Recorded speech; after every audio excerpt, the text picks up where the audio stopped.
Zero FIR ची मुख्यमंत्री देवेंद्र फडणवीसांनी हवा काढली आहे। कर्नाटक सरकारने दाखल केलेली FIR कायदेशीर नसल्याचं सांगून मुख्यमंत्र्यांनी रोहित पवारांच्या दाव्यांमधली हवा काढली आहे।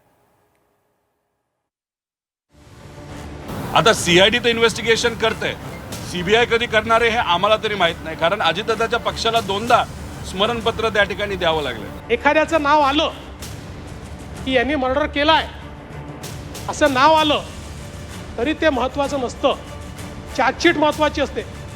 अजितदादांच्या विमान अपघात प्रकरणी झिरो FIR वरून आता दावे प्रतिदावे केले जाऊ लागले आहेत। अजितदादा अपघात प्रकरणात राज्यात FIR न झाल्यानं रोहित पवारांनी कर्नाटकात तक्रार केली। त्या तक्रारीवरून कर्नाटक पोलिसांनी झिरो FIR दाखल केला आणि त्यानंतर कर्नाटक पोलिसांनी तो झिरो FIR महाराष्ट्र पोलिसांकडे पाठवून दिला। हे बघा, तपास तर महाराष्ट्रालाच करावा लागेल। ही घटना महाराष्ट्रामध्ये घडलेली आहे।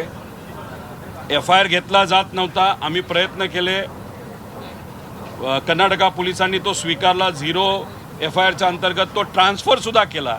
आता हे इन्व्हेस्टिगेशन महाराष्ट्राकडनं व्हायला पाहिजे। आता CID तर इन्व्हेस्टिगेशन करते, CBI कधी करणार आहे हे आम्हाला तरी माहित नाही, कारण अजितदादाच्या पक्षाला दोनदा स्मरणपत्र त्या ठिकाणी द्यावं लागलं। मग अशात जेव्हा केव्हा योग्य दिशेने हा तपास जाईल तेव्हा या FIRचा तिथं उल्लेख नाही ते FIR मध्ये ज्या गोष्टी दिलेल्या आहेत त्याच्या पद्धतीनेच इन्व्हेस्टिगेशन हे त्या संस्थेला करावं लागेल, हे मात्र खरं आहे। पोलिसांनी अजित पवार प्रकरणात ADR दाखल केलाय। त्या ADR नुसार चौकशी झाल्यावर पोलीस कारवाई करू शकतात असं सांगत ADR आणि FIR मध्ये फरक नसल्याचं फडणवीसांनी सांगितलंय। जेव्हा चार्जशीट जाते त्यावेळी हा FIR मध्ये कन्वर्ट होऊन ती चार्जशीट जाते। ADR आणि FIR मध्ये अंतर काही नाही, दोघांचंही काम to set the law in motion आहे। आणि म्हणून आपण बघा, उद्या FIR मध्ये एखाद्याचं नाव आलं की यांनी मर्डर केलाय असं नाव आलं तरी ते महत्त्वाचं नसतं, चार्जशीट महत्त्वाची असते। चार्जशीटमध्ये पुराव्यानिशी त्याचं नाव आहे की नाही आपण अनेकदा पाहतो। कधी कधी राजकीय कारणाने अनेक ठिकाणी आपल्याला पाहायला मिळतं लोकांची नावं टाकली जातात, पण त्यांची चार्जशीट होते का? नाही होत, कारण पुरावा नसतो। त्यामुळे क्रिमिनल जस्टिस सिस्टीम आपण समजून घेतली पाहिजे।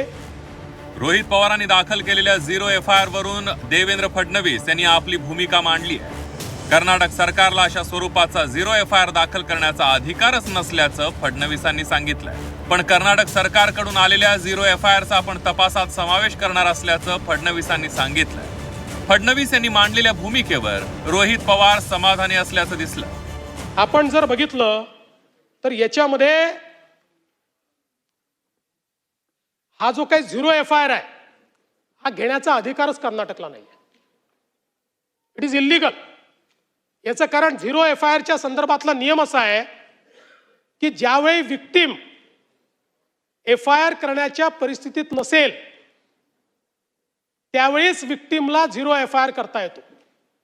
जिथे FIR करायचा ज्यांचं ज्युरिस्डिक्शन आहे त्या ज्युरिस्डिक्शनमध्ये जर विक्टीम पोचू शकत नसेल तर झिरो FIR होतो आणि तो झिरो FIR हा त्या पोलीस स्टेशनला त्या ठिकाणी कन्वर्ट होतो। जर झाला असेल तर आपल्याला FIR करता येतो। आणि पण सगळ्यात गोष्टीमध्ये महत्त्वाचं काय, मुख्यमंत्री साहेबांनी स्वीकारलं की जो कर्नाटकाकडनं FIR आलेला आहे त्याला आम्ही इन्व्हेस्टिगेशनचा भाग म्हणून आता स्वीकारत आहोत। आता हे उत्तर अधिवेशनामध्ये मुख्यमंत्री साहेबांनी दिलं तर आम्हाला जे पाहिजे होतं FIRच्या मदतीने योग्य दिशेनं ते इन्व्हेस्टिगेशन तिकडे जावं एवढीच आमची इच्छा होती। आणि मुख्यमंत्री साहेब जर बोलत असतील की आम्ही तो FIR स्वीकारणार आहोत आणि आमच्या इन्व्हेस्टिगेशनचा तो एक भाग बघणार आहे, त्यामुळे आम्हाला जे पाहिजे होतं आता झालेलं आहे। त्यामुळे त्या FIR मध्ये ज्या गोष्टी नमूद केलेल्या आहेत आणि मी जी डिटेल कंप्लेंट तिथं केलेली आहे त्याच्या अनुसारच इन्व्हेस्टिगेशन जर होणार असेल तर नक्कीच अजितदादा न्याय देण्यासाठी मदत त्या ठिकाणी होईल।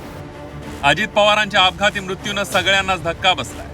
अजितदादांचा मृत्यू जर घातपात असेल तर त्यामागे असणाऱ्या कुणालाही सोडणार नाही अशी ग्वाही मुख्यमंत्र्यांनी दिली।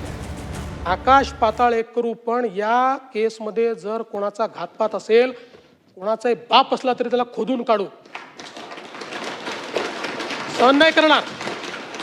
कदाचित तुमच्या तीव्रतेपेक्षा माझी तीव्रता कमी असू शकते, पण इतकी बोथट नाही आहे की अजितदादांच्या केसमध्ये कोणी कॉन्स्पिरसी करेल आणि आम्ही त्याला सोडून देऊ, त्याचा मुर्दाही खणून काढू, एवढं तुम्हाला मी आश्वस्त करतो. आणि पुन्हा सांगतो, तुम्ही जे प्रयत्न करतात माझं समर्थन आहे, मी त्याच्या विरोधात नाही आहे.